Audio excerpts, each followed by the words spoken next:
Hello gang, just shooting another quick repair video. I'm dealing with a System 80B Gottlieb Monte Carlo. And I've got a couple goofy issues with this game. In fact, this thing I've been tearing down and bringing back to life. It was pretty rough, but I managed to get it pretty far. It's looking pretty good. But I figured I'd go over a couple things with you. Obviously, Monte Carlo's got this goofy roulette wheel. It's got lots of switches and can be problematic, so I'll probably do a separate video on that because that's the last thing I'm going to do is take that thing apart, get it really clean and working properly. But the issue that we have today is with this Stargate ramp, and it's what they call the Stargate ramp, and it's a part that Gottlieb uses on lots of games. And this ramp right here lifts up, and you can see right here, and that's how you lock a ball up in this corner. So pretty important part of the game, and if it's not working properly, you're in trouble. So I just wanted to shoot a quick video and show you what my problem was, because it was pretty tricky. But first things first, let me show you real quick what I've done so far. Something you can do standard on Gottlieb games. You can see I've done ground mods on the soundboard, on the driver board. There's a ground wire on the MPU. I've done one, and I've done one coming from behind this connector, and I tie all those into the ground straps in the back box. So I am using the reset board here. Usually I unplug that, but for this game, some reason I've had a few people say I'll leave it plugged in if it's working. I kind of let sleeping dogs lie, but your soundboard's working good. You can kind of hear it in the background, and I got displays. And so I got this board working. I got the ROMs back in, and I've done some work to every little board here.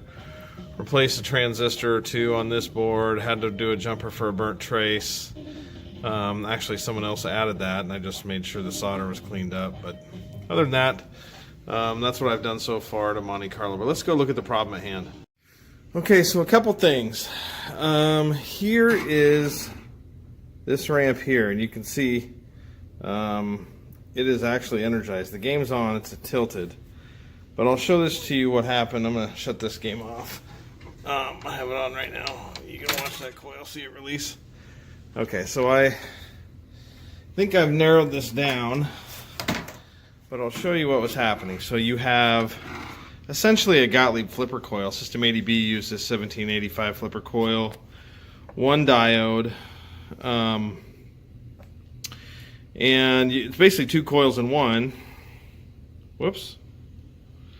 Oh, my light went off. 1 second. Okay. So this is a flipper coil, obviously. You have basically an end to stroke switch, just like a flipper, but it's got a hold side and a power side. So the hold side is just like a flipper coil. So when the flipper wants it to hold and that ramp to stay open during the gameplay, it holds the low power side as such, just like a normal flipper coil, and then when the ramp is to be down, it releases like that. It's controlled. There's a fuse up here which was blowing when I first got the game, and something that's really tricky to find on the schematics, which I'll show you here in a second, is these bottle can transistors, and Gottlieb loved to add these things. You can see a plate of them here. You can see a plate of them here. And they all run various things, lamps, some runs some various things. But this coil happens to be on this transistor as well. So this bottle can, which is it's a 2N5879. There is an equivalent. I believe it's a 2N5888. Oh, I'm probably getting that wrong. 5882, something like that. I'll put it in the comments here. But essentially, I had to replace that as well. It was blown, and the fuse was blown. There's also a transistor on the back box for a lamp. So really, this thing is listed in the schematics under lamp 13, and I'll go show you those here in just one quick second. But I wanted to kind of show you all involved in holding this thing up, and really, the transistor is called L13 or lamp 13, so it's weird. It's controlled by a lamp transistor, which is kind of odd. But let's take a look at the schematics. All right, well, hopefully you can see this. I have this pulled up on the internet, but because I scanned it. So I have a playboard, controlled solenoids, and illumination. And you'll notice that it talks about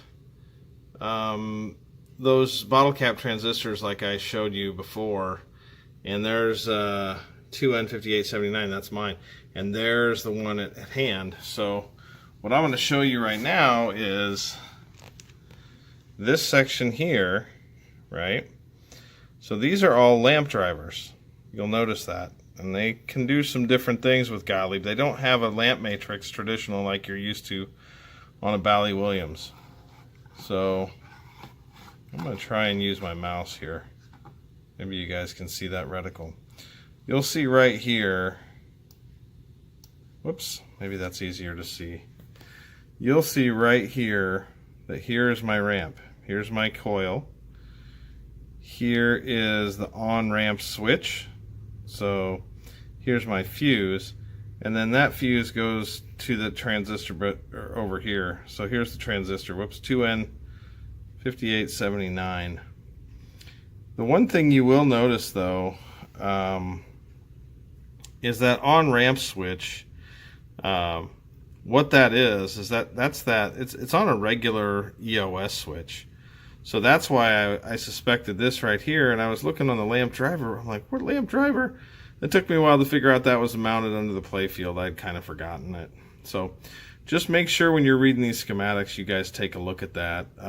But this Stargate ramp is a little bit different, and it's listed as L13. See that right there? That's lamp 13. See these L's?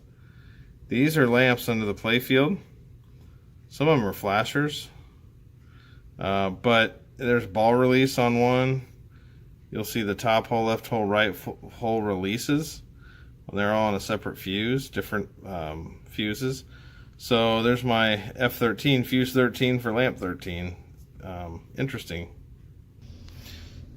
But the main issue on this in this situation was actually this EOS switch. So what was happening as this coil, whoops, was depressing. Let me try and get this right here. The coil was depressing. This power side was staying together. So it was depressing the switch, but these two power were staying together, so you had both parts of the coil energized for a long period of time. That doesn't work out well. This EOS switch has to be functioning properly for this mech to work. And it was blowing the transistor. It blew the transistor and it blew the fuse. Probably the transistor first and then the fuse. But as you can see, that's got to be functioning right. So just like a flipper, you need that EOS switch to function properly to travel, and obviously for the hold side of the coil. The other thing that you need to make sure happens here is there's a diode on this coil, and that can also fail, giving you some problems. It didn't in this case, but just wanted to show you that Stargate ramp. It's kind of a goofy thing on this Gottlieb, and there's a lot of things unique to the way the rest of the coils are driven. And in fact, on coil test, you won't find this on coil test. You'll find it in the lamp test. So when it goes to coil and lamp test, when you get to lamp 13, this thing will actuate. It'll go boop, it'll pop down. So something interesting to think about, and that's really all I have. I'll let you get back to it. There's a quick Gottlieb System 80B lesson, and there's more to come. I'll do a separate video for this guy right here.